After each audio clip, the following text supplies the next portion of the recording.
Programme में आप सभी बच्चों का स्वागत है। मैं नलिन विभूति प्लस 2 उच्च विद्यालय शकरदास नवादा बजरगंज गया से गया गाइडेंस प्रोग्राम के तहत में आज मैं कक्षा 12वीं का गणित भौतिकी विषय लेकर के आया हूं। भौतिकी विषय में कक्षा 12वीं जो बोर्ड एग्जाम 2022 में होने वाला है उसके लिए मैं बहुत ही इम्पोर्टेंट क्वेश्चन जो कि आपको परीक्षा उपयोगी है, परीक्षा में जो क्वेश्चन आने वाले हैं उसके ऊपर हम चर्चा करेंगे। आज हम ये आपको बता दें, क्वेश्चन पैटर्न आपको सबसे पहले मालूम है। यहाँ पर जो हम पैटर्न लेकर आए हैं वो हम आपको 10 सेट में उपलब्ध कराएंगे जिसमें सारे क्वेश्चन जो है करीब करीब आ जाएगा जो परीक्षा में आने वाला है और जो आ चुका है। तो हम बात करते हैं सबसे पहले भौतिकी में। भौतिकी का जो सबसे इंपॉर्टेंट क्वेश्चन जो है वह हम यहाँ पर 2 भाग में आपको डिवाइड किए हैं। जो 2 मार्क्स का क्वेश्चन है और 5 मार्क्स का क्वेश्चन हम आपको यहाँ पर डील करेंगे। 1 मार्क्स का क्वेश्चन जो है आपको मैगजीन में मिल जाएगा और मैगजीन में 2 मार्क्स और 5 मार्क्स का भी क्वेश्चन मिल जाएगा। तो हम स्टार्ट करते हैं सबसे पहला मॉडल सेट 1 के साथ में जो नॉन ऑब्जेक्टिव टाइप क्वेश्चन यानी सब्जेक्टिव टाइप क्वेश्चन हम लेकर के यहाँ पर आए हैं, जिसमें सबसे पहला हम बता दें कि ये 2 मार्क्स का क्वेश्चन है जो 2 नंबर का क्वेश्चन आपके पास आएगा। क्वेश्चन में 2 मार्क्स का क्वेश्चन से हम स्टार्ट करते हैं। 1 मार्क्स का क्वेश्चन आपको मैगजीन में दे दूंगा या समय बचेगा तो मैं 1 मार्क्स का क्वेश्चन भी है पीडीएफ बना करके आपको मैं डील करूंगा। कोशिश करूंगा कि आपके एग्जाम के पहले total 1 marks 2 marks and 5 marks का क्वेश्चन को मैं पूर्ण रूपेण डील कर दूं। तो चलें हम सबसे पहला क्वेश्चन वेरी इंपॉर्टेंट क्वेश्चन की ओर हम चलते हैं। What do you mean by surface charge density and right it SI unit. Surface charge density क्या होता है और इसका एसआई मात्रक क्या है ना। It is defined as charge per unit area. It is denoted by sigma and it can be expressed as sigma बराबर q by A. Q means charge and a means area. तो here the SI unit of surface charge density क्या होगा, Q का coulomb और A का metre square. अगर हम इसी को अगर हम सेंटीमीटर में अगर हम एरिया को काउंट करेंगे तो यह सेंटीमीटर स्क्वायर हो जाएगा प्रति सेंटीमीटर स्क्वायर, और जब प्रति को हम हटाकर ऊपर लेके जाएंगे तो यह -2 हो जाएगा, जो कि सेंटीमीटर में हम -2 करके दिखाए हैं आपको। सेकंड क्वेश्चन नंबर 2 की ओर हम चलते हैं। क्वेश्चन नंबर 2 है आपको the vertical component of earth's magnetic field at a place is √3 times the horizontal component. What is the angle of dip at this place? एक vertical component earth magnetic field का दिया गया है जो horizontal component का √3 है। अगर हम यहाँ पर डायग्राम की ओर हम देखें, इस पर डायग्राम नहीं हम बना पाए हैं, है ना। इस प्रकार का डायग्राम होगा जो ये वर्टिकल कंपोनेंट होगा और ये हॉरिजॉन्टल कंपोनेंट होगा और ये बीच का एंगल जो है this is my deep angle, या हमारा डीप एंगल होगा अगर हम एक ट्रायंगल की बात करें तो हम जानते हैं एक ट्रायंगल में क्या होता है, tan थीटा बराबर होता है V/H। हम अगर मैग्नेटिक फील्ड की बात करें तो V means vertical component and H means horizontal component. तो V यहां पर हमें जो दिया गया है that is vertical component is √3 times horizontal component, यानी V बराबर √3H। अगर हम थीटा को एंगल ऑफ डीप माने तो हमारा क्वेश्चन क्या हो जाएगा, tan थीटा बराबर V/H और V का मान हम यहां पर रखेंगे √3H। H से H कैंसिल होगा तो हमें क्या बचेगा √3, और हम जानते हैं tan में √3 का मान किसका होता है, 60 डिग्री का होता है। तो यानी एंगल ऑफ डीप हमारा क्या होगा, 60 डिग्री होगा। स्पेलिंग थोड़ा सा यहां पर गलत है, आप ध्यान दे देंगे। चले question number 3, very important question. Give 2 application of ultra violet waves, है ना। अल्ट्रा वायलेट वेव्स का 2 प्रयोग को आपको बताना है। तो सबसे पहले अल्ट्रा वायलेट रे वेव्स का प्रयोग जो है, हम preserve food stuff and make drinking water free from bacteria as they rays these rays can kill bacteria and germs. सबसे पहला प्रयोग हम करते हैं कि हम अपना ड्रिंकिंग वाटर जो आपके घर में लगा हुआ होगा आरओ वगैरह उसमें सब लगा हुआ है, अल्ट्रा वायलेट वेव एक कंपोनेंट लगा देता है और उसका पैसा अलग से एक्स्ट्रा लेता है। है ना। तो ये इसका काम क्या है, एक्स्ट्रा जो भी इसमें बैक्टीरिया वगैरह जो होगा उसको मारने का यह काम करता है। Second application, they are used for sterilising the surgical instrument. Doctor लोग के पास आप देखते होंगे बहुत सारे ऑपरेशन होता है, एक ही बार अगर बहुत सारा ऑपरेशन आ गया और इंस्ट्रूमेंट जो है बहुत कम है तो जल्दी जल्दी प्रयोग करने के लिए हम अल्ट्रा वायलेट रे वेव को उस पर डालते हैं, जिससे उसके अंदर का जो भी जितने भी प्रकार का कीटाणु वगैरह है वह सभी बैक्टीरिया वगैरह जो है वायरस वगैरह है सब मृत हो जाते हैं और फिर नए पेशेंट के ऊपर उसका प्रयोग किया जाता है। तो जैसे सर्जिकल इंस्ट्रूमेंट को स्टेरिलाइजिंग करने के लिए इसका प्रयोग किया जाता है। क्वेश्चन नंबर 4 की ओर हम चलते हैं। स्टेट एम्पियर थ्योरेटिकल लॉ, है ना। एम्पियर का जो थ्योरेटिकल लॉ है उसको हम कैसे व्यक्त करते हैं और इसका मैथमेटिकल रूप से हम कैसे लिखते हैं। तो इस statement state that line integral of magnetic field B around any closed path is free space is equal to absolute permeability mu not times the net current I enclosed by the path. हम ये यहां पर हम एक magnetic field हम develop कर रहे हैं जिसका ये मैग्नेटिक फील्ड बी को माने, इसमें हम एक वायर लें जिसमें करंट हमारा आई जा रहा है और ये इनक्लोज्ड एरिया डीएस है। तो इसके मुताबिक हमारा जो एम्पियर ने हमें बताया था कि क्या होता है, line integral of magnetic field B around any closed path is free space is equal to absolute permeability mu naught times the net current I enclosed by the path. That is, mathematically we can write that integral b dot dl बराबर mu naught I. Now come to question number 5. Question number 5 is very important question, and here you mind that this type of question जो है बहुत बार question में आता है। आपको ये ध्यान रखना है कि अगर कोई भी तार को स्ट्रेच करके डबल लेंथ किया जाता है तो उसका नया रेजिस्टेंस जो है 4 गुना हो जाता है। ये क्वेश्चन ऑब्जेक्टिव में अगर आएगा तो डायरेक्टली अगर 10 एम्पियर है तो 4 से गुना कर देंगे, उसका न्यू रेजिस्टेंस जो है 40 से ओम हो जाएगा। सॉरी, एम्पियर नहीं, ये ओम का सिंबल है, ठीक है। अगर हम इसी प्रकार से अगर हम 12 ओम की बात करें तो वहां पर हमारा आंसर कितना हो जाएगा, 48 हो जाएगा। तो अब हम देखते हैं कि इसको हम किस प्रकार से बनाते हैं। तो हम जानते हैं रेजिस्टेंस का फॉर्मूला होता है रो एल बाई ए, या अगर हम एल से ऊपर और नीचे को मल्टीप्लाई कर दें तो यह एल इंटू एल हो जाएगा और ए इंटू एल हो जाएगा, area into length means volume हो जाएगा। तो this is my equation R बराबर रो बाई भी एल स्क्वायर। अब इसी के ऊपर हम R1 और R2 को डेवलप करें, क्योंकि वॉल्यूम जो है दोनों में चेंज नहीं करेगा, स्टिचिंग करने के बाद वॉल्यूम चेंज नहीं होगा तो वॉल्यूम क्या मेरा कट जाएगा, तो बचेगा क्या, R2 बाई R1 बराबर L2 square by L1 square. तो हेयर L2 बराबर कितना, स्टिचिंग करने के बाद डबल करने के लिए कह रहा, यानी L2 हमारा कितना हो जाएगा, 2L1 हो जाएगा। तो ये 2L1 का होल स्क्वायर यहाँ पर छूट गया है ना, इसे कर लेंगे पीडीएफ में, और L1 का स्क्वायर हो गया तो L1 से L1 है जो यहां पर कट गया, L2 स्क्वायर कट गया, बच गया कितना यहां पर 2 दूनी 4, यानी 4 हो गया। अब 4R बने, इसको क्रॉस मल्टीप्लिकेशन करेंगे, यानी R2 का मान को निकालना है तो R2 बराबर क्या हो जाएगा 4R1, यानी 4 क्रॉस 10 यानी 40 ओम, है ना। तो हम देखें अगर इसी प्रकार का क्वेश्चन जो है बहुत बार आता है, कभी 10 करता है, कभी 12 करता है, कभी 16 करता है, ये 3 क्वेश्चन में घूमते रहता है। अगर 16 रहेगा तो 64 होगा, 12 रहेगा तो 48 होगा, 10 रहेगा तो 40 होगा।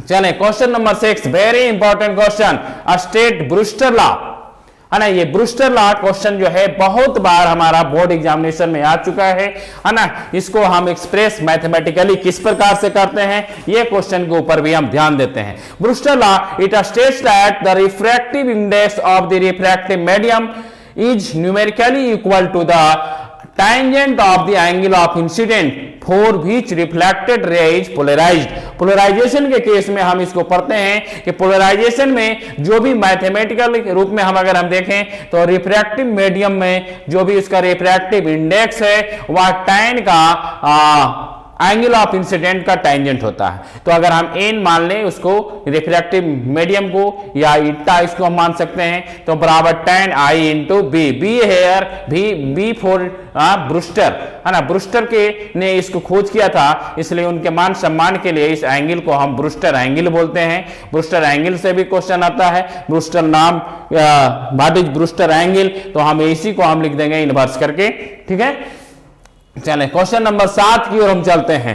Drive the expression of de Broglie wavelength. D Broglie wavelength का एक्सप्रेशन क्या होगा, इसके बारे में यह क्वेश्चन पूछा गया है। तो according to quantum theory the energy of a photon is given by E बराबर H mu, and according to Einstein's rule energy and momentum is given by E बराबर root P square C square plus M square C 4। Now photon mass is less then, photon mass is less and we assume that m photon बराबर 0, then E बराबर pc। now we have h mu बराबर pc। ये energy का हमारा क्या होता है, ये बराबर एच म्यू होता है, और म्यू का फॉर्मूला क्या होता है, सी बाई लैम्डा, है ना। यहां पर हम इसको पुटअप करेंगे तो हमारा फाइनली जो रिलेशन आने जा रहा है लैम्डा बराबर एच बाई पी आएगा, है ना। First number relation and second relation दोनों को हम रिलेट करेंगे तो हमारा फाइनली जो है क्या आने वाला है, पी बराबर एच बाई लैम्डा, और लैम्डा बराबर क्या हो जाएगा, H by P. Very very important question, D Broglie wavelength, बहुत बार क्वेश्चन आ चुका है, या सिर्फ सब्जेक्टिव में ही नहीं या ऑब्जेक्टिव का भी क्वेश्चन है। ऑब्जेक्टिव में देगा कि what is the equation of de Broglie wavelength, then we can write that lambda बराबर H by P. P is momentum, H जो है हमारा प्लांक कांस्टेंट है, ठीक है। Now come to the next question, question number 8 numerical. The power of two lens are plus 12 dioptre and minus 2 dioptre. एक power lens दो हमारा दिया गया है, दो लेंस है जिसका पावर हमको दिया गया है, एक का प्लस में और दूसरा है माइनस में, और they are placed in contact coaxially, यानी उसको कांटेक्ट लेंस के रूप में बना दिया गया है, यानी उसको हम कांटेक्ट लेंस के रूप में लेंगे। तो what will be the focal length of the combination, then the find the combination of focal length. We know that power of combination बराबर P बराबर P1 प्लस P2 होता है, और हमारा यहां पर दिया हुआ है P1 बराबर प्लस 12 डायोप्टर, P2 बराबर माइनस 2 डायोप्टर। अगेन इसको हम अटैच करेंगे तो हमारा पावर कितना आएगा, 10 डायोप्टर रहेगा। अब 10 डायोप्टर आएगा तो फोकल लेंथ हमको निकालने के लिए बोला है, तो हमारा फोकल लेंथ बराबर F बराबर होता है I बाई P, या P बराबर होता है 1 बाई F फोकल लेंथ। तो हम यहां पर F हमको निकालना है, find the focal length of the combination, then F बराबर 1 बाई 10 मीटर। अब इसे हम सेंटीमीटर में कन्वर्ट करेंगे, 100 से इसको मल्टीप्लाई करेंगे तो 10 centimetre, that is focal length is 10 centimetre. Now come to the question number 9। Question number 9 है write logic symbol Boolean expression and truth table of AND gate. Here हम जान जाएं कि गेट जो हमारा लॉजिक गेट में पढ़ना है, लॉजिक गेट हम लोग को 3 मेन लॉजिक गेट है, एंड और नॉट, है ना। हमारे पास 3 जो है लॉजिक गेट है, एंड और नॉट। ये तीनों को जब हम कंबाइन करेंगे तो 2 और बनेगा, वह नॉर होगा, NOR gate and NAND gate होगा। तो ये 5 गेट के ऊपर हमें इसी क्वेश्चन को सिर्फ गेट को चेंज करके पूछा जाता है। हेयर यहां पर हम एक क्वेश्चन दिए हैं एंड गेट का, तो एंड गेट का लॉजिक सिंबल क्या होता है, तो एंड गेट का लॉजिक सिंबल इस प्रकार से होता है। तो इसे हम बनाएंगे कैसे, थोड़ा सा हम आपको बोर्ड पर दिखा देते हैं। बनाने का यहां पर थोड़ा सा, ज्यादा कुछ नहीं, हम यहां पर एक लाइन लेंगे इस प्रकार से, और इसे थोड़ा सा बड़ा कर देंगे और इसे डी के आकार में मोड़ देंगे, ठीक है। और यहां से 2 इनपुट देंगे और एक आउटपुट निकलेगा, है ना। दैट इज बाई, हम इसको ए और बी एक्स कुछ भी बोल सकते हैं, ठीक है। तो ये आपका हो गया लॉजिक सिंबल। अब इसको टेबल ट्रूथ में हम अगर हम थोड़ा सा और बात कर लें, अगर हम इसका बात करें, ये हो गया एंड का, है ना, ये हो गया आपको और का, और ये हो जाएगा हमारा नॉट का। नॉट का जब भी हम करेंगे तो नॉट में हमारा जो भी होगा उसमें बबल लगा हुआ रहेगा और इसका एक आउटपुट एक इनपुट होगा, इसमें दो इनपुट होगा और एक आउटपुट होगा, यहां पर बबल नहीं होगा। तो दैट इज लॉजिक के सिंबल ऑफ द गेट, है ना। अब इसी गेट को हम नैंड और नॉट, एक और गेट बन जाता है नैंड गेट, है ना। नॉट प्लस एंड मिल करके हमारा नैंड गेट बनता है। उसी प्रकार से अगर नॉर गेट की बात करें तो नॉट प्लस और, इसको मिल करके हमारा और गेट बनता है। तो इस प्रकार से हमारे पास 5 गेट बन गए, फर्स्ट, सेकंड, थर्ड, 4 एंड 5। ये पांचों के ऊपर क्वेश्चन जो है आपको आएगा। हम जो प्रैक्टिस सेट बना रहे हैं उसमें करीब करीब पांचों गेट को हम बारी बारी से प्रैक्टिस सेट में आपको हम देंगे।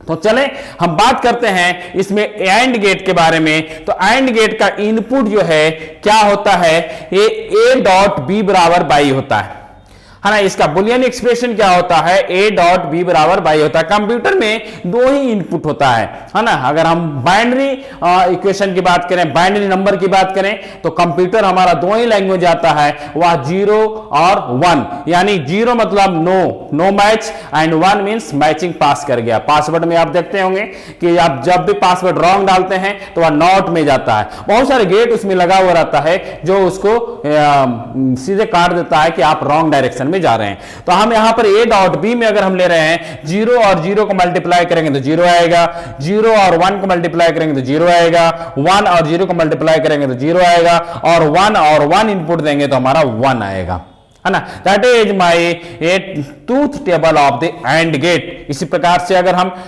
बात करें और गेट का तो ए प्लस बी बराबर बाई होता है, तो प्लस कर देंगे इसमें 0 प्लस 0 बराबर 0, 0 प्लस 1 बराबर 1, 1 प्लस 0 बराबर 1 एंड 1 प्लस 1 हियर इज 0, 1 हो जाएगा। ठीक है, तो इस प्रकार से हम बात करते हैं और हम आगे चलते हैं। हम बारी बारी से सारे गेट के बारे में हम बताएंगे आपको, हमारा पीडीएफ से आप डाउनलोड कर सकते हैं। आगे हम चलते हैं क्वेश्चन नंबर 10 की ओर। Question number 10 very very important question, objective में भी यह क्वेश्चन आता है। Write down the full name of laser and full name of maser, है ना। ये दोनों का फुल नेम क्या होता है लेजर का और मेजर का क्या होता है। बहुत बार ये क्वेश्चन आ चुका है, अनगिनत बार, जितने बार आप सेट उल्टेंगे उतने बार ये क्वेश्चन मिलेगा। तो लेजर का होता है light amplification by stimulated emission of radiation and maser का होता है microwave amplification by stimulated emission of the radiation. चलें क्वेश्चन नंबर हम चलते हैं 11 की ओर। क्वेश्चन नंबर 11 में आप देखें, ये मॉडर्न फिजिक्स से क्वेश्चन है। मॉडर्न फिजिक्स से था, हालांकि लॉजिक गेट का भी मॉडर्न फिजिक्स से क्वेश्चन था। हम यहां पर बात करें, ये वेरी वेरी इंपॉर्टेंट क्वेश्चन है। इफ द मॉडर्न फिजिक्स में ये कम्युनिकेशन का है question, if the maximum amplitude of the AM wave is 12 volt and the minimum amplitude of this wave is +4, find the modulation index in percentage। Modulation index हमें निकालना है, वह भी percentage में। तो सबसे पहले हम ये इस बात को हम जान जाएं कि AM और SW तो आपने रेडियो में देखा होगा, है ना। अब हम यहां पर बात करते हैं, हमें निकालना है मॉड्यूलेशन इंडेक्स का। तो मॉड्यूलेशन इंडेक्स का फॉर्मूला होता है E max minus E minimum by E max plus E minimum. तो हमें यहां पर दिया गया है ई मैक्स बराबर 12 वोल्ट एंड ई मिनिमम बराबर 4 वोल्ट। तो हेयर 12 माइनस 4 बाई 12 प्लस 4 बराबर 8/16, यानी काट करके आएगा हमको 1/2 और इसको 100 से मल्टीप्लाई कर देंगे तो हमारा कितना हो जाएगा 50%, यानी हमारा आंसर कितना होगा 50%। चलें अब हम चलते हैं आपको लॉन्ग क्वेश्चन की ओर। लॉन्ग क्वेश्चन को आप सावधानी से देखेंगे। इस लॉन्ग क्वेश्चन में बहुत सारे short question and objective question छुपा हुआ रहता है। तो हम चलते हैं दोनों को कंबाइन करते हुए, दोनों को साथ लेते हुए, क्योंकि समय बहुत कम है। अगर अलग अलग हम करके चलेंगे तो बहुत समय लग जाएगा। तो हम यहां पर हम कोशिश करेंगे कि इसमें कि आप मेरे लैंग्वेज को वहां पर पकड़ने की कोशिश करेंगे, वहां पर वीडियो को रोक करके आप क्वेश्चन को नोट करने का कोशिश करेंगे। हम यहां पर क्वेश्चन में बता मिटाते चलेंगे। तो सबसे पहला क्वेश्चन अगर हम 2 मार्क्स का अगर हम ले लें तो ये क्वेश्चन ये भी हो सकता है, व्हाट इज ट्रांसफार्मर। तो ट्रांसफार्मर का डिफिनेशन अगर पूछ दिया गया तो ये 2 मार्क्स में आ जाएगा। तो transformer is a device which converts low alternating voltage at the high alternating current into high alternating voltage at low alternating current and vice versa. Vice versa में समझ रहे होंगे आप, अगर हम यहां पर हाई अल्टरनेटिंग वोल्टेज लिखेंगे तो यहां पर लो अल्टरनेटिंग करंट हो जाएगा, और यहां पर अगर हम लो अल्टरनेटिंग वोल्टेज लिखेंगे तो यहां पर हाई अल्टरनेटिंग करंट हो जाएगा। वाइस वर्सा का मतलब ये होता है। तो ये transformer is a device which converts low alternating voltage at high alternating current into high alternating voltage at low alternating current and vice versa। आपके पास घर में ट्रांसफार्मर होगा, आप देख सकते हैं। अब यहां पर इसी का अगर 2 मार्क्स के क्वेश्चन में और अगर हम चल जाए तो ये क्वेश्चन ये भी हो सकता है, write down the principle of the transformer.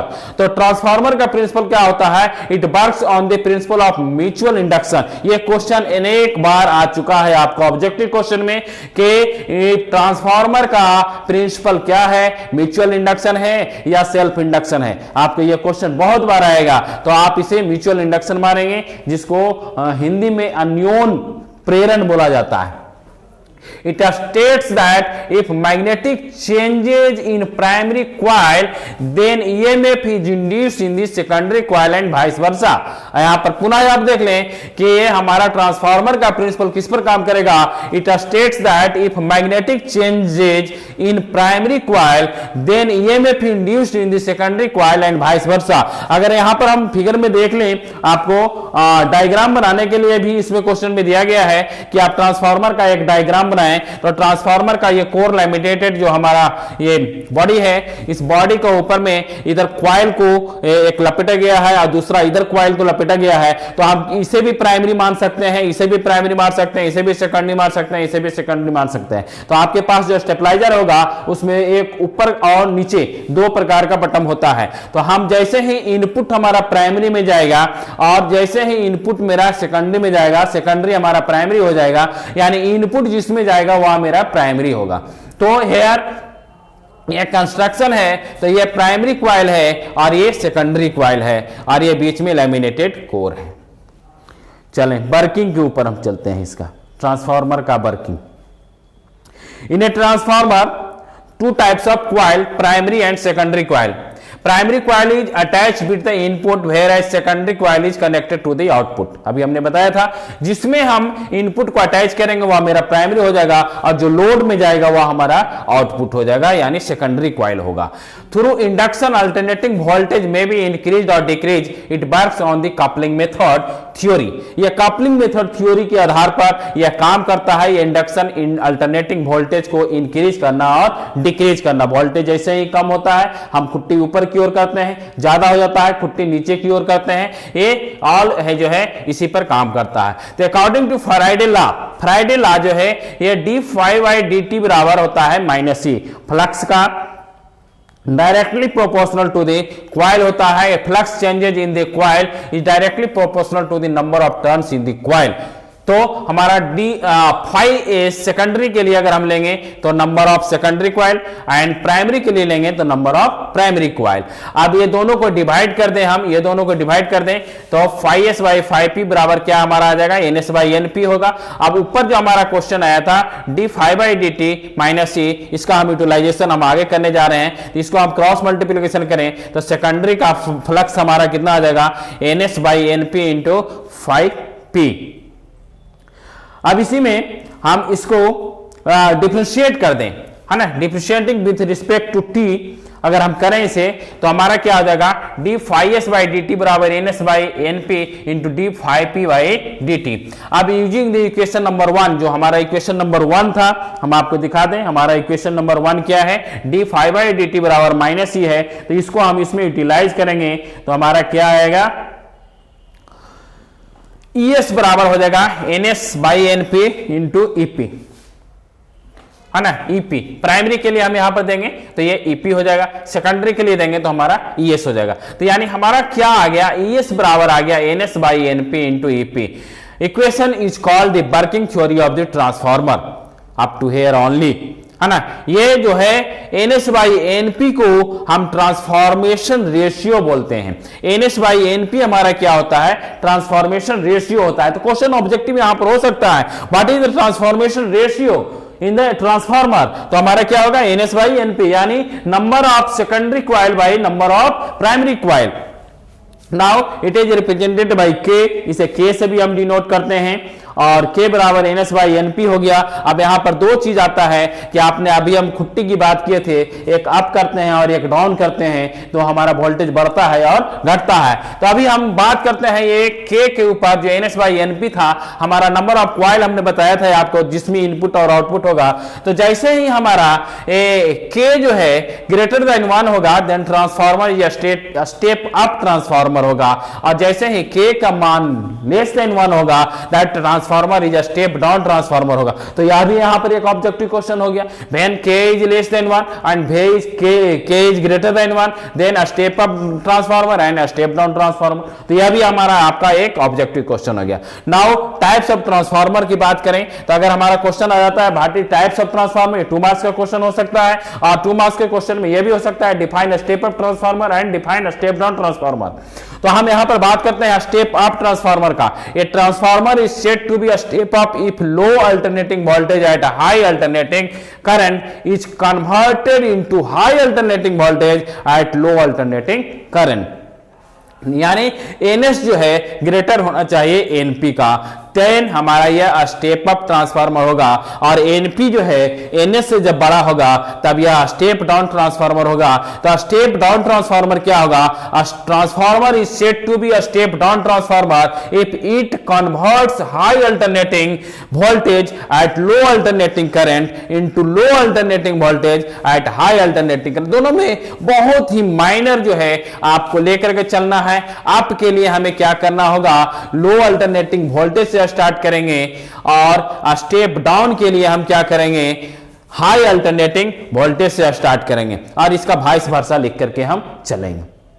तो चलें, ये दोनों हमारा क्लियर हो गया। स्टेप डाउन और स्टेप अप ट्रांसफार्मर में हमारा NS is greater than NP होगा, then it is a step up transformer होगा, और देन स्टेप डाउन ट्रांसफार्मर में NP is greater than NS होगा, तो हमारा स्टेप डाउन ट्रांसफार्मर होगा। Now come to the again 2 marks का क्वेश्चन में अगर हम चलते हैं तो अगेन हमारा इसमें क्वेश्चन हो जाएगा कि यूजेज ऑफ ट्रांसफार्मर। हम यहां पर कंप्लीट ट्रांसफार्मर को लेकर के आए हैं। कंप्लीट ट्रांसफार्मर का जितने भी क्वेश्चन है, जैसे not only 5 marks question, 5 marks question में बहुत लंबा ये क्वेश्चन है, लेकिन इसमें हमने ये कोशिश किया है कि आपको ट्रांसफार्मर से जितने प्रकार का क्वेश्चन आने वाला है सभी प्रकार के क्वेश्चन को इसमें हम डील कर दें। तो हम ट्रांसफार्मर में अब हम चल रहे हैं यूजेज ऑफ ट्रांसफार्मर। ट्रांसफार्मर का क्या यूज होता है, तो ये step down transformer is used for the purpose of obtaining large electric current for the electrical building.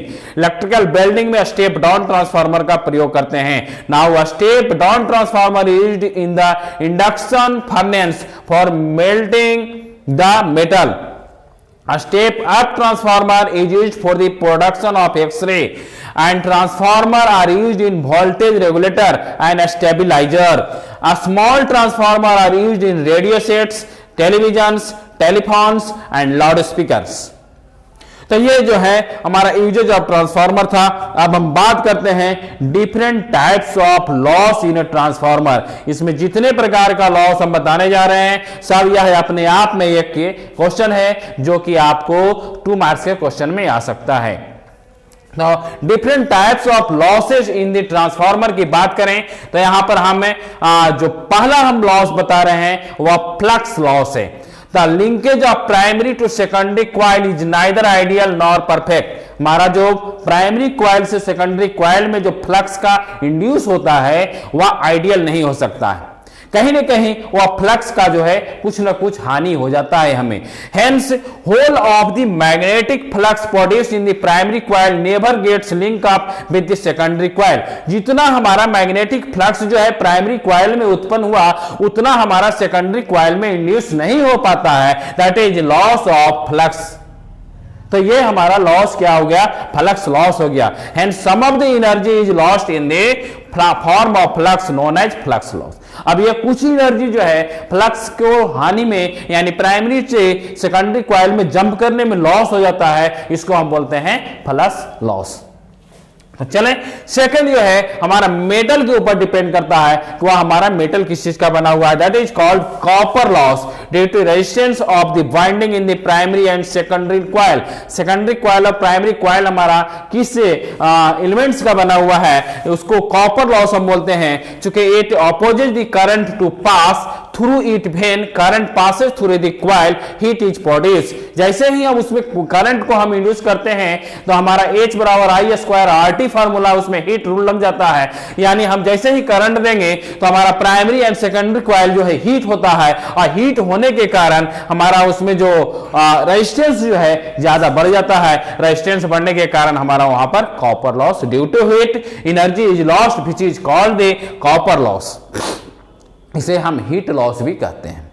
चलें अगले लॉस की ओर, that is called iron loss. जो हमारा ये बीच में जो बना हुआ था लैमिनेटेड प्लेट, उसके ऊपर हम बात करें। Due to the variation in the magnetic flux eddy current is produce in the core of transformer. Transformer के कोर में ईडी करंट पैदा हो जाता है, भंवर धारा जिसको बोलते हैं, ये पैदा हो जाता है। When current passes through the resistance small heat is produce due to eddy current. हमारा ट्रांसफार्मर है, अंदर काम करता है लेकिन उसका बॉडी हीट हो जाता है ना, इसके कारण है ना, आयरन लॉस के कारण यह हीट हो जाता है। Through resistance a small heat is produced due to the eddy current, hence a small amount of energy is lost due to the heat known as iron loss. Hysteresis loss, hysteresis loss जो है the alternative current pass through the coil which is magnetic in behaviour. अब हम जानते हैं कि जो भी धारा अगर जाता है तो वह मैग्नेटिक होता है, उसका बिहेवियर ही मैग्नेटिक होता है। अपनी ओर खींचने की उसमें कैपेसिटी है या तो अपने से बाहर की ओर फेंकने की कैपेसिटी होता है। तो अल्टरनेटिव करंट जैसे ही कॉइल से प्रवाहित होता है तो उसमें मैग्नेटिक बिहेवियर उत्पन्न हो जाता है during each cycle of AC. AC का साइकिल हम लोग जानते हैं साइन का कर्व की ओर होता है, इस प्रकार का होता है। The magnetization and demagnetization is result. एक बार में वह मैग्नेटिक होता है और दूसरी बार में वह डीमैग्नेटिक हो जाता है। Due to this hysteresis loop energy is lost which is called the hysteresis loss. अगर हम इसका डायरेक्शन अगर हम ग्राफ बनाएंगे तो इस प्रकार का वक्राकार आता है, एक लॉस हो जाता है, एक दूसरे का लैग हो जाता है। तो चलें अब हम पांचवा लॉस की ओर चलते हैं, that is called humming loss. Humming loss means उसमें कुछ वाइब्रेशन होते रहता है। When alternative current is pass through the core of wire it stands vibrating. Core of wire के साथ जैसे ही अल्टरनेटिव करंट को पास करते हैं वहां पर वाइब्रेशन उत्पन्न हो जाते हैं। Due to vibration sound is produce. Vibration के कारण साउंड वहां पर पैदा होता है। Hence same amount of energy is lost in the form of sound which is called the humming loss. वह जो है हमारा क्या कहलाता है, हमिंग लॉस कहलाता है। तो इस प्रकार से यहां पर आपको 5 लॉस जो है हमने बताया, और ये पांचों लॉस जो है अपने आप में 2 मार्क्स का क्वेश्चन बन जाता है। What is flux loss, what is copper loss, what is iron loss, what is hysteresis loss and what is humming loss. इस प्रकार से ये 5 क्वेश्चन जो है अपने आप में मायने रखता है लॉस से अगर क्वेश्चन आएगा तो। अगर खाली अगर 2 मार्क्स का क्वेश्चन आता है what is different types of loss लिखने के लिए, तो ये 5 लॉस का सिर्फ नाम लिख देंगे तो हमारा फुल मार्क्स मिल जाएगा। अगर डिफाइन करने के लिए आएगा तो टोटल का डेफिनेशन लिखना पड़ेगा कि किस प्रकार से यह लॉस को करता है, जिसको हम विस्तार रूप से आपको हमने बताया है। तो चलें हम क्वेश्चन नंबर इफिशियंसी के ऊपर हम आगे चलते हैं। What is the efficiency of a transformer. Transformer की इफिशियंसी क्या होता है, तो efficiency is the ratio of output power to the input power. ये सबसे पहला क्वेश्चन हो गया। अगर डेफिनेशन आएगा what is the efficiency of the transformer, then we can write that the efficiency is the ratio of the output power to the input power. Mathematical रूप से अगर हम लिखेंगे तो P output by P input. अब इसका formula अगर हम बिठा दें तो P बराबर होता है E इंटू आई, यानी EMF बाई इंटू आई जो इंड्यूस्ड करंट है हमारा सेकेंडरी बाई प्राइमरी, है ना। ये बराबर क्या हो जाएगा, सेकेंडरी बाई प्राइमरी, क्योंकि हम आउटपुट किस में जोड़ते हैं, सेकेंडरी में, और इनपुट हमारा किस में होता है, प्राइमरी में होता है। तो इसका जो हम रेशियो अगर निकाल देंगे तो ये हमारा एफिशिएंसी हो जाएगा। अब पुनः एफिशिएंसी में यहां पर हम चलें तो एफिशिएंसी अगर हमारा लेस देन 1 हो गया, it is never equal to 100%। Efficiency हमारा 100% कभी हो ही नहीं सकता है, क्योंकि लॉस इसमें 5 लॉस जो है आते ही रहेगा। कितना भी कोशिश कर लें, कितना बेहतरीन से बेहतरीन हम ट्रांसफार्मर बना लें, लेकिन हमारा ये 100% इफिशियंसी जो है ये never comes. Now come to the conclusion. Conclusion में हमने आपको बता दिया कि ऑलवेज लेस देन 100% होगा, ये कंक्लूजन। तो अगर आपको कथन से क्वेश्चन आता है तो ये हमारा कंक्लूजन जो है, ये कथन जो है हमारा ऑलरेडी 100% से लेस देन सत्य होगा। चलें अब very important question, explain bio-Savart law. Explain bio-Savart law, very very important question, है ना। बायो-सावर्त लॉ का क्वेश्चन 2 मार्क्स में भी आ सकता है, सिर्फ इतना ही रहेगा, सिर्फ इसका डिफिनीशन लिख देंगे, है ना। What is the with its help derive an expression for the magnetic field at any point on the axis of a current carrying circular loop। एक सर्कुलर लूप के ऊपर करंट अगर प्रवाहित होता है तो वहां पर हमारा मैग्नेटिक फील्ड का इक्वेशन क्या होगा, इसके ऊपर इसमें हमको चलना है। ये बहुत बार क्वेश्चन, अल्टरनेटिंग क्वेश्चन है, या बहुत बार ये क्वेश्चन आ चुका है 5 मार्क्स में, और 2 मार्क्स में सिर्फ इसका एक्सप्लेन करने के लिए आएगा। तो बायो-सावर्त का नियम में हम सबसे पहले एक कॉइल ले लेते हैं, इसमें हम करंट को प्रवाहित करते हैं, मैग्नेटिक फील्ड मेरा डेवलप होता है, एक पॉइंट हम यहां पर ले लेते हैं जहां पर एंगल बन रहा है। तो चले, Biot Savart law is the basis law of electricity and magnetism. It is used to find the small magnetic field due to current carrying wire. एक बहुत ही स्मॉल मैग्नेटिक फील्ड को चुनने के लिए इसको उपयोग किया जाता है, जिसमें बहुत कम करंट जो है प्रवाहित होता है।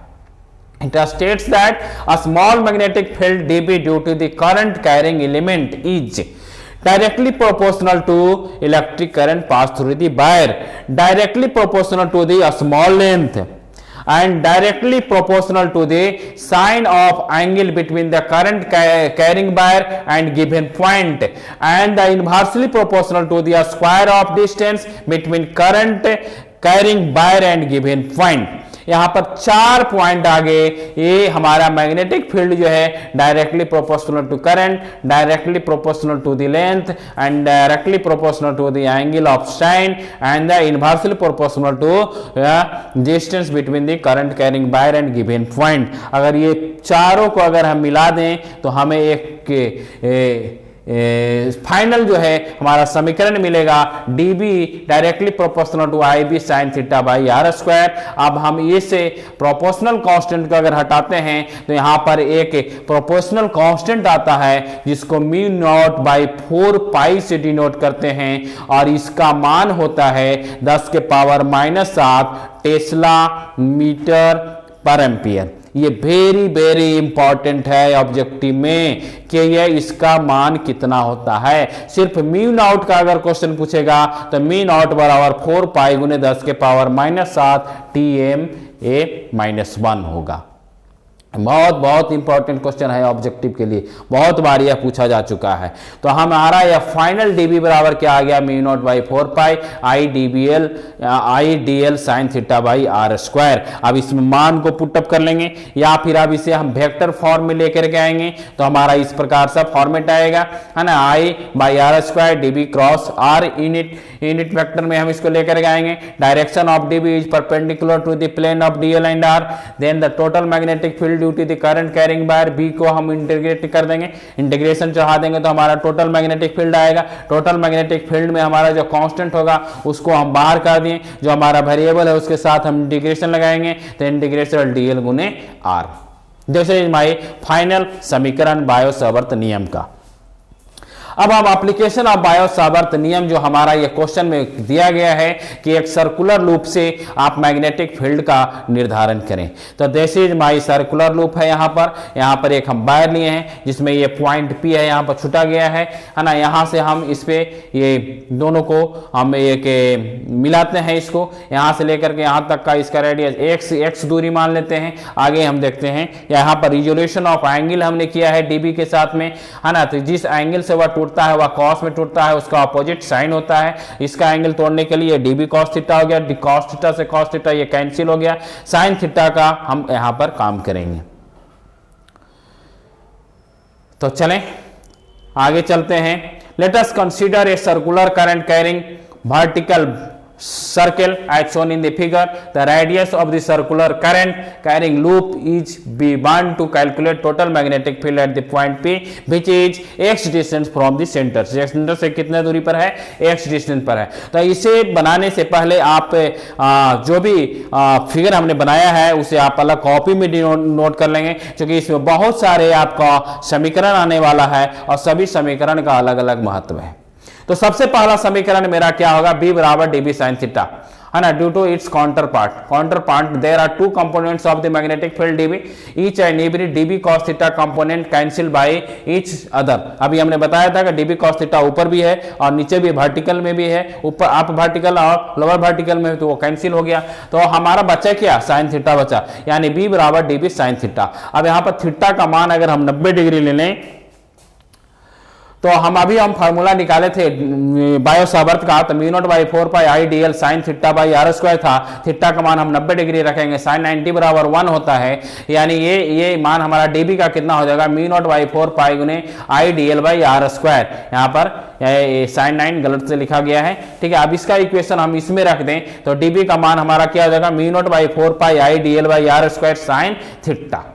अब इसी को हमारा जो कांस्टेंट है उसको हम बाहर कर दें, जो हमारा वेरिएबल है उसको हम इंटीग्रेशन के ऊपर चढ़ा दें तो डीएल हो गया। अब हम जानते हैं किसी सर्कुलर लूप का सरकमफ्रेंस क्या होता है? 2 पाई आर होता है, तो ये हमारा सरकमफ्रेंस क्या होगा? 2 पाई ए, क्योंकि हम यहाँ पर सर्कल का रेडियस जो है हमने ए माना है ना। आप फिगर में देखेंगे सर्किल का रेडियस हमने क्या माना है? ए माना है। तो mu naught by 4 pi into I बटे R square sine theta into 2 pi A हो गया।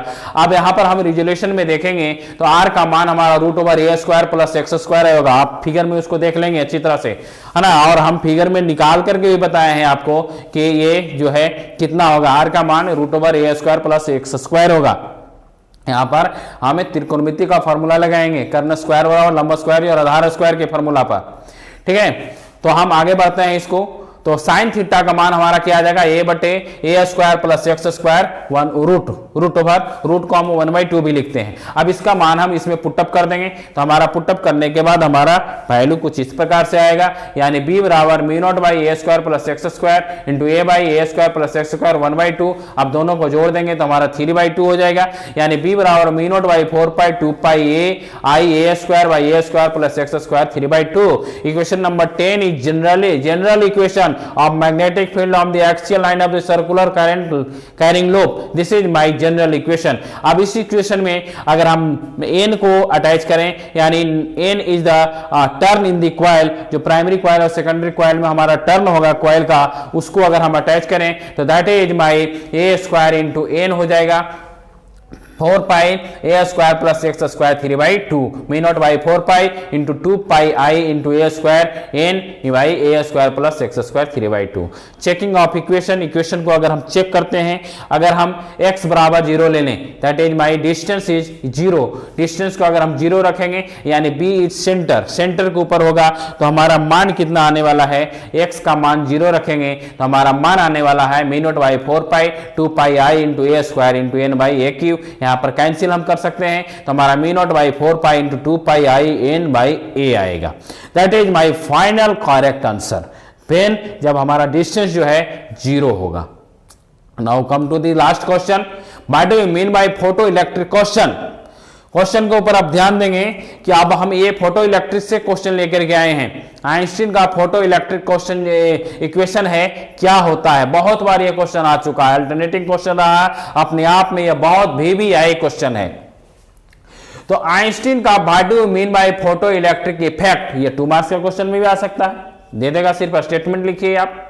तो स्टेटमेंट हम लिखेंगे क्या, total incident energy of light is used into two forms, some part of the energy is used as a work function and the remaining part of the energy is used as a kinetic energy of the photoelectron। हम यहाँ पर एक metal ले लिए, अब metal के ऊपर में प्रकाश को अगर हम गिराते हैं तो इस प्रकाश से निकलने वाली जितने भी इमिशन है वह कुछ जो है वर्क फंक्शन के रूप में काम आ जाता है और कुछ जो एनर्जी जो है काइनेटिक एनर्जी के रूप में काम आ जाता है। तो ये हमारा दो प्रकार का यहाँ पर से काम होता है, that is called the Einstein photo electric equation.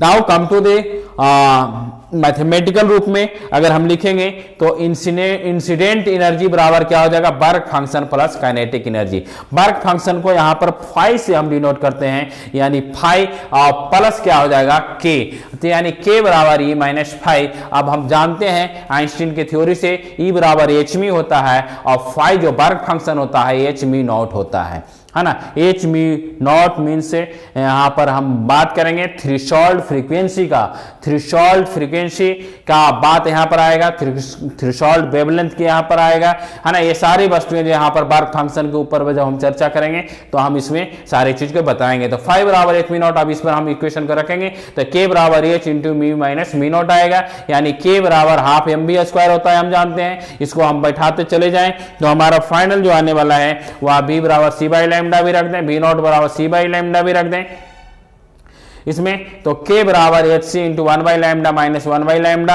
Not हो जाएगा हिस्टेरिसिस फ्रीक्वेंसी जिसको बात हम कर रहे थे, थ्रेशोल्ड फ्रीक्वेंसी की बात हम कर रहे थे, सॉरी, है ना। थ्रेशोल्ड फ्रीक्वेंसी लैम्डा नॉट हो गया यहाँ पर, तो ये थ्रेशोल्ड फ्रीक्वेंसी फाइनली जो हमारा इक्वेशन यहाँ पर आने वाला है वह हो गया हाफ ई वी एस बराबर H C 1 by lambda minus 1 by lambda naught, where यहाँ पर हम सबका नाम दिया गया है। Mu is frequency of the incident light, me naught is the threshold frequency, lambda is wavelength of the incident line and lambda naught is the threshold wavelength, h is the Planck's constant, c is the speed of light, m is mass of the electron, e is the charge of an electron, vs is a stopping potential and v is the velocity of the photoelectron। अब हम बात करते हैं इसके आगे question को अगर हम बढ़ाते हैं तो technical representation of the Einstein equation क्या होता है। Mathematical form of the Einstein equation जो है काइनेटिक एनर्जी बराबर incident energy minus work function के रूप में अभी हमने देखा। अब इसी को हम आगे बढ़ा करके लेकर के चले आएंगे, जो अभी आपको आईएससी के सिलेबस में तो करीब करीब या नहीं है, ये पार्ट 1 के सिलेबस में चला जाता है, थोड़ा सा आगे इसमें बढ़ गया है। Technical representation of the Einstein equation में आप यहां पर देख सकते हैं कि डिवाइड कर दें दोनों को, ई बी एस बटा ई बराबर H E by E B minus 5 by E हो जाएगा, ई से ई कट जाएगा, इसमें वी एस बराबर एच बाई ई भी माइनस म्यू है यार, ठीक ना, 5 बाई ई हो गया। तो it is in the standard form of the equation by बराबर M x minus C.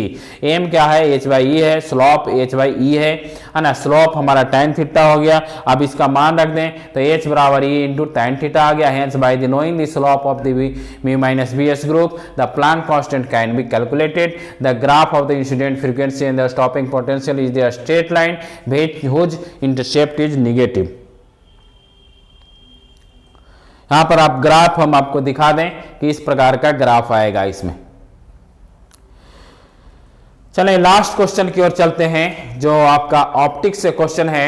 State and explain the refraction through the convex spherical surface. Convex spherical surface में आपको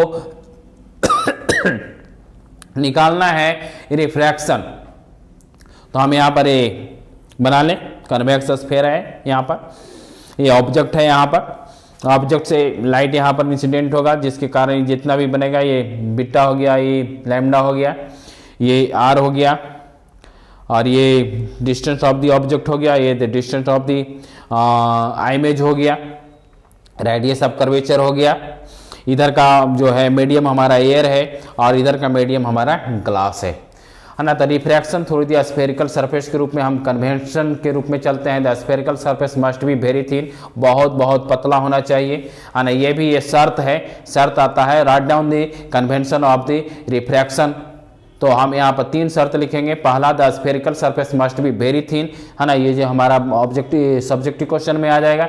the object must be lie on the principal axis, object कहाँ होना चाहिए, principal axis के ऊपर होना चाहिए। The object is point object, और ऑब्जेक्ट कैसा होना चाहिए, पॉइंट ऑब्जेक्ट होना चाहिए। The angle made by the object image and the normal must be very very small, और जो हमारा एंगल बनेगा वह वेरी वेरी स्मॉल होना चाहिए, दैट्स एंगल। तो हम आगे चलते हैं इसमें। तो हम इसमें आप फिगर को देखते हुए आप इसे कैलकुलेट करेंगे त्रिभुज OAC में, त्रिभुज OAC में। तो अब यहाँ पर हम आपको PDF में दे चुका हूँ, इसे आप अच्छी तरह से कॉपी पर नोट कर लेंगे और जितने भी प्रकार का इक्वेशन है उसको आप देखते हुए आगे बनाएंगे। तो हमारा ये अल्फा का मान हो जाएगा tan अल्फा, और चूंकि वेरी वेरी स्मॉल एंगल है तो उसको tan के रूप में लेंगे, तो I बराबर tan alpha plus tan lambda हो गया, और tan अल्फा बराबर AN/NO है, जो आप अपना फिगर से देख लेंगे, है ना। NO जो है बहुत बहुत P, क्योंकि अगर नज़दीक में है तो AN/P हो जाएगा। इसी को और हम आगे बढ़ाते हैं तो त्रिभुज ANC में हम इसी प्रकार का ये काम करेंगे। तो I बराबर हमारा फाइनली आने वाला है AN/PO प्लस AN/PC। अब यहाँ पर लैम्डा जो है R प्लस बीटा होगा, और R बराबर लैम्डा माइनस बीटा हो जाएगा। अब फिर वही काम को हम पुनः करेंगे, इसमें आगे बढ़ेंगे तो R बराबर इतना आएगा। अब using the Snell's law, Snell's law जो हमारा क्या कहता है, sin I by sin R बराबर μ2 बाई μ1 होता है। इस फार्मूला के ऊपर हम बैठाएंगे, यानी sin I और sin R को हम बहुत बहुत छोटा मान लें, यानी sin I भी हमारा I हो जाएगा और sin R भी हमारा R हो जाएगा। तो I बाई R बराबर N2/N1 होगा। इसको हम क्रॉस मल्टीप्लिकेशन कर दें। अब ये दोनों जो इक्वेशन हमारा इक्वेशन नंबर 10 और इक्वेशन नंबर 17 था उसको हम बराबर कर दें, तो हमारा फाइनली जो है, अगर हमें प्रॉपर्टी हम देखें इसमें, अगर साइन का परिपाटी चिन्ह परिपाटी के ऊपर हम चर्चा करें तो हमारा ये वैल्यू जो आने वाला है वह हमारा क्या होगा, PI बराबर V हो जाएगा, PO बराबर मी हो जाएगा, और PC बराबर R हो जाएगा, और इसको हम यहाँ पर बैठा देंगे। That is the general equation of the refraction through the spherical surface. आप इसे क्या करेंगे, आप घर में बैठ करके इसे अच्छी तरह से कॉपी पर लिखेंगे, और तभी ये पूरा इक्वेशन जो है, चूंकि इसमें इक्वेशन बहुत ज़्यादा है ना, इक्वेशन बहुत ज़्यादा रहने के कारण इसमें स्लाइड पर सबको डील करना बहुत मुश्किल होता है ना। तो आप ये जितने प्रकार के क्वेश्चन जो हैं यहाँ पर, इक्वेशन जितने प्रकार के आया इसमें, है ना, इसको आप पूरी तरह से आप कर लेंगे। और अगर हमें समय मिलेगा तो मैं इसे क्वेश्चन को हम श्यामपट पर भी, आपको ब्लैक बोर्ड पर भी बनाने का कोशिश करूंगा। क्योंकि ये वीडियो बहुत लंबा हो गया है, इसलिए अब मैं सेकंड प्रैक्टिस सेट के साथ अगले दिन उपस्थित हूँगा। धन्यवाद।